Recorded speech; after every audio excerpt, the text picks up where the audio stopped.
최고차항의 개수가 1인 3차 함수 fx에 대해서 함수 gx가 다음 조건을 만족시킬 때 f5의 값을 구하시오라고 했습니다. 자, 일단은 gx라는 함수는 합성함수로 정의가 되어 있고요. 속함수와 겉함수를 잘 따져보면은 3 세제곱근 x라는 이 함수에 x 곱하기 fx의 제곱이라는 함수가 합성되어 있는 형태가 되겠죠. 그럼 이 녀석이 지금 미분 가능하다, 요거 먼저 따져주면은 제일 먼저 따질 것은 속함수가 아니라 겉함수가 미분 가능하지 않는 지점을 생각해 줘야겠죠. 자, 그럼 우리 실제로 세제곱근 x라는 함수는 x의 세제곱의 역함수 형태죠. 그래서 실제로 그래프가 이렇게 그려집니다. 그래서 0이라는 점에서 접선 자체는 존재해요. 매끄럽게. 그런데 접선의 기울기는 존재하지 않죠. y축에 평행하기 때문에 미변 0이니까 기울기가 존재하지 않는 거죠. 따라서 0에서의 접선의 기울기가 존재하지 않기 때문에 다른 말로 이 함수는 0에서만 미분 가능하지 않다라는 거죠. 나머지 점들은 다 잘 접선 자체가 존재할 테니까, 기울기가 존재할 테니까. 그래서 겉함수는 x 이퀄 0에서만 미분이 가능하지 않다라는 것을 파악할 수 있겠고, 그러면 합성함수의 입장에서는 이 녀석이 0이 되도록 하는 지점을 다 따져봐야겠죠. 그래서 속함수 x 곱하기 fx의 제곱이라는 이 함수가 0이 되도록 하는 모든 지점에서도 gx가 미분이 가능해야 된다라는 거죠. 그래서 쉽게 얘기해서 이 방정식의 실근이 gx의 미분 가능하지 않는 후보 점들이 된다라는 겁니다. 되겠죠? 그럼 제일 먼저 보이는 건 0이죠. 쉬운 거 먼저 해봅시다. 그래서 0에서도 g'0이 존재해야 된다. 미분이 가능해야 되니까. 따라서 우리 g'의 0의 정의는 리미트 x가 0으로 갈 때 x 빼기 0분의 gx 빼기 g0인데 우리 g0은 살짝 넣어보면 0이죠. 그래서 그대로 쓸 수 있습니다. 세제곱근 x 곱하기 fx의 제곱이다, 이렇게 표현할 수 있고요. 이 극한값이 어쨌든 뭔지는 모르지만 존재해야 된다고요. 그러면 우리 분모 어떻게 쓸 수 있어요? 세제곱근에 넣어주려면 세제곱하면 되겠죠. 세제곱근 x의 세제곱이다, 이렇게 표현할 수 있고, 이 극한은 다시 쓰면은 루트의 성질에 의해서 리미트 x가 0으로 갈 때 세제곱근 x의 세제곱 분의 x 곱하기 fx의 제곱이다 라고 표현할 수 있습니다. 그러면 분모에 3개 있고 분자에 하나 있으니까 지워질 거고, 얘는 2개가 돼요. 그러면 또다시 얘는 제곱이니까 이거의 전체 제곱이라고 쓸 수 있겠네요. 결국에 이 극한이 존재하려면 안쪽만 보면 되겠죠. 얘가 존재하면은 제곱도 존재할 거고 세제곱근 써도 존재할 테니까. 따라서 이 녀석의 극한이 존재하려면 분모가 0으로 가니까 많이 했죠. 분자도 0으로 가야 된다. 그래서 결국에 f0이 0이기만 하면 된다라는 거예요. 이것도 명확하게 알고 있어야 돼요. fx가 다항함수이기 때문에 f0이 0이기만 하면은 이 극한값이 존재한다고 할 수 있는 거예요. 실제로 f0이 0이면 x를 가지고 있으니까 0분의 0꼴을 탈출할 수 있는 거죠. 따라서 그래서 f0이 0이라는 것을 이용해서 fx를 구체화를 시켜보면은 x 곱하기 hx 정도라고 쓸게요. 최고차항의 개수가 1인 3차 함수니까 뭐 hx는 뭐라고 하면 돼요? x제곱으로 나가는 2차 함수가 되겠구나. 그래서 결국에 hx가 결정이 되면은 fx도 결정이 될 텐데 미지수 2개 남죠? 식 2개 필요한데 그게 요거겠죠. 그래서 요거를 잘 이용해서 fx를 결정하는 문제가 되겠습니다. 자, 여기까지의 상황은 뭐예요?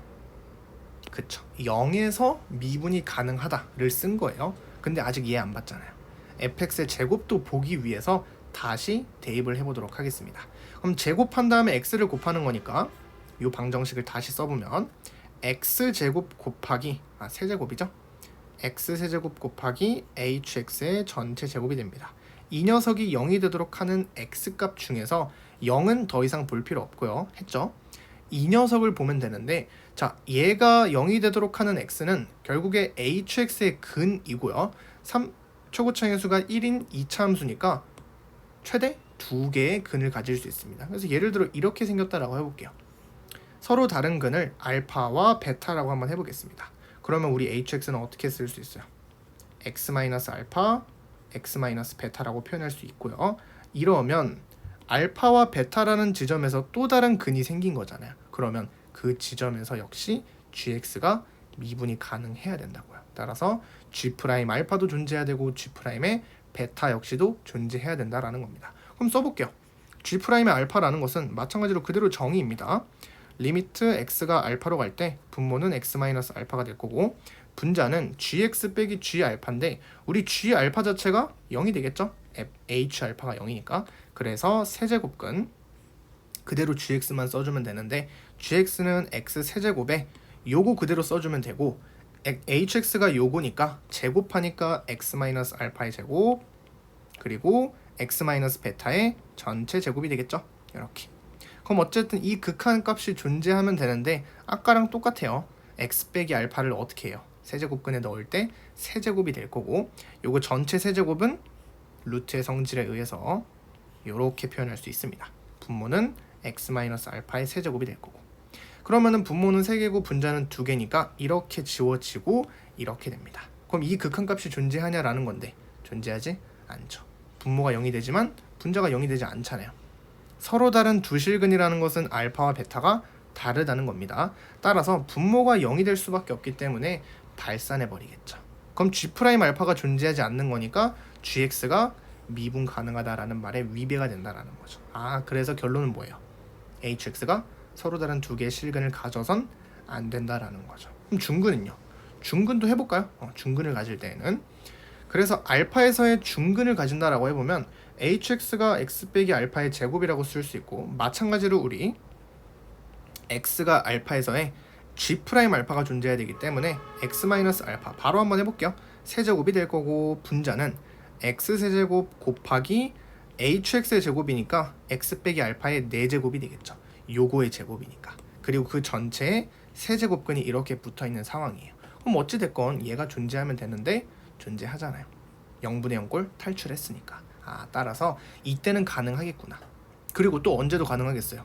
hx 자체가 근을 안 가져버리는, 실근을 안 갖고 서로 다른 두 허근을 가질 때에도 가능하겠죠. 그러면은 얘가 근이 되는 게 없으니까 0에서만 보면 되는데 그거는 따져줬잖아요. 그래서 결론 hx라는 녀석의 이 2차 함수의 판별식이 0보다 작거나 같으면 되겠구나. 이렇게. 그럼 여기서는 뭐 그냥 구체화시켜주는 게 낫겠네요. hx를 구체화시킵시다. x제곱 플러스 mx 플러스 n 정도라고 구체화를 시킬 수 있고, 판별식은 m제곱 마이너스 4n이죠. 그 녀석이 0보다 작거나 같아야 된다라는 거예요. 이게 첫 번째 조건이 되겠죠. 일단 우리가 알아낸. 그러면 이 경우에서 이제까지는 뭐예요? 지금까지의 상황은 쓴 겁니다. 미분 가능하다라는 거. 그럼 이제 이 두 가지를 써주면 되는데, 이 두 가지를 쓸 때 좀 미리 알고 있으면 굉장히 편한 성질들이 있는데, 우리 합성함수의 극대극소입니다. 자, 요거는 개념 설명 한번 하고 갈게요. 자, 예를 들어서 우리 hx라는 함수가 fgx라는 합성함수다라고 해볼게요. 그리고 편의상 fx도 미분 가능, gx도 미분 가능, 둘 다 미분 가능한 함수라고 해볼게요. 실제로 이 문제에서는 어때요? 겉함수가 0에서는 미분 가능하지 않지만 이 지점에서 볼 거잖아요. 우리는 어차피 그 지점에서는 미분 가능하니까, 얘도 마찬가지로 미분 가능하니까 둘 다 미분 가능한 함수로 보도록 하겠습니다. 그럼 이 녀석의 극대극소를 따져줄 건데 뭐 하면 돼요? 그냥 미분하면 되겠죠. h'x는 합성함수의 미분이니까 f'의 gx 곱하기 g'x입니다.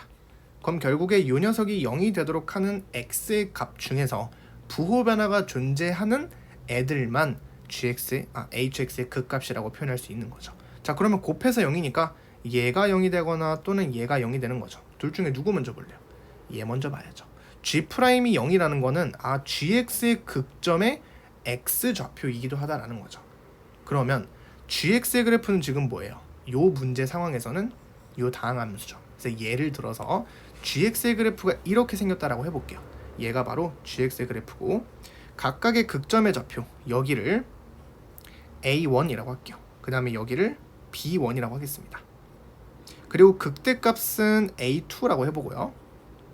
극소값은 b2라고 한번 설정을 해볼게요. b2 이렇게. 자, 이런 상황에서 실제로 h라는 함수가 여전히 a1과 b1에서 극대값인지를 생각해보자 라는 겁니다. 그럼 어떻게 확인하면 돼요? a1과 b1의 근방에서의 부호 변화를 따져주면 된다라는 겁니다. 누구의? 이 전체. 그럼 얘부터 따질게요. 얘는 당연히 어때요?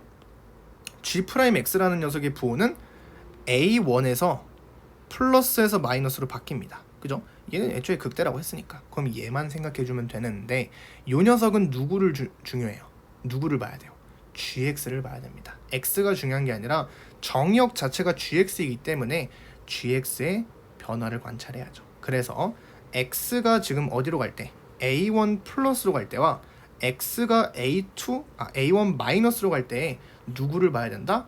gx가 어디로 가야 되는지를 봐야 된다라는 겁니다. 그럼 보세요.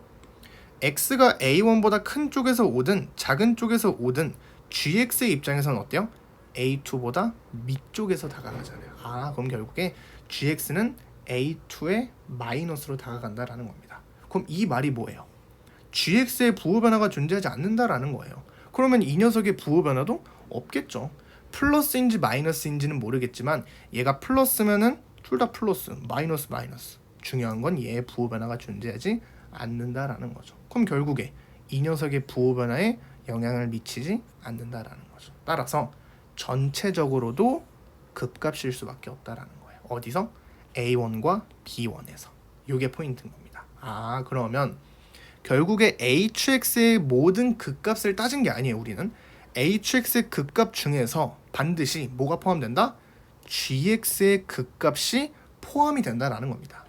gx의 극점의 x좌표가 hx의 극점의 x좌표이기도 하다라는 거죠. 이렇게 판단할 수 있는 겁니다. 그 다음에 두 번째는요. 얘가 0이 되는 거죠. 그러면 얘가 0이 되려면 f'이 0이 되도록 하는 x를 찾는 건데 그건 이 문제에서 어때요? 없죠. 애초에 겉함수가 접선의 길기가 0이 될 수 없기 때문에. 그래서 결국에 요 문제에서의 극값은 속함수의 극점일 수밖에 없다라는 겁니다. 그래서 결론은 요 함수의 극값이 바로 얘랑 얘일 수밖에 없다라는 거죠. 괜찮죠? 자, 그럼 우리 어차피 hx 구체화 시켜놨으니까 대입을 해서 미분을 해도 되겠지만 그냥 요거를 미분할게요. 미분한 다음에 마지막에 대입하도록 하겠습니다. 그래서 지금 뭐 하는 건지 알죠? gx의 극값인데 이 합성함수, 요 속함수의 극점이 바로 얘랑 얘가 될 수밖에 없다라는 거. 그래서 미분해보면 곱골의 미분법 3x제곱 그 다음에 hx제곱 플러스 앞에 거 냅두고 뒤에 거 미분하면 곱골 2hx h'x가 될 거고, 그 다음에 묶어줄게요. x제곱에 hx로 묶어주면요 3 곱하기 hx 플러스 2xh'x다 이렇게 표현할 수 있겠죠. 결국에 얘가 0이 되도록 하는 x의 값들 중에서 뭐가 있는 부호 변화가 존재하는 값들이 바로 이 둘이 된다라는 거죠. 그럼 보세요 한번. 우리가 아까 알아낸 사실이 뭐였냐면 hx라는 함수의 판별식이 0보다 작거나 같다라는 거였어요. 결국에 얘가 중근을 가지거나 혹은 서로 다른 두 허근을 갖는 경우인데요. 만약에 얘가 중근을 가져보세요. 그러면은 그 지점에서 그 값이 아니겠죠. 부호 변화가 안 생기니까. 접하니까. 따라서 이 둘은 어디에 있을 수밖에 없어요. 여기 있을 수밖에 없죠. hx는 2차 함수. 얘 어차피 2차 함수예요. 이거 자체가 2차식이기 때문에 저 두 녀석이 요 2차 방정식에 서로 다른 두 근일 수밖에 없겠구나 라는 걸 알 수 있는 거죠. 괜찮죠? 그래서 요거 이제 우리 hx 구체화 시켜놨으니까 대입해 보도록 하겠습니다. 자, 그럼 h'x는 2x 플러스 m이 될 거고, 한번 해볼까요? hx에다가 3을 곱하고 여기다가 2x를 곱한 거를 더 할 거예요. 그러면은 3x제곱 4x제곱이 되니까 7x제곱이 되겠죠. 자, 그 다음에 1차 항의 계수는요 여기다가 3을 곱할 거니까 3mx, 여기다가 2x를 곱할 거니까 2mx, 그래서 플러스 5mx가 됩니다. 괜찮죠? 그 다음에 상수항은 3n, 상수항은 없죠? 플러스 3n이 됩니다. 결국에 요 2차 방정식의 두 실근이 뭐라고 했어요? 7분의 19와 3이 돼야겠구나. 끝났습니다. 근과 계수의 관계로 쓰면 되죠. 그래서 두 근의 합은 7분의 19 더하기 7분의 73 21이죠. 그래서 7분의 40이 됩니다. 7분의 40은 5m 마이너스 7분의 5m이 되겠죠.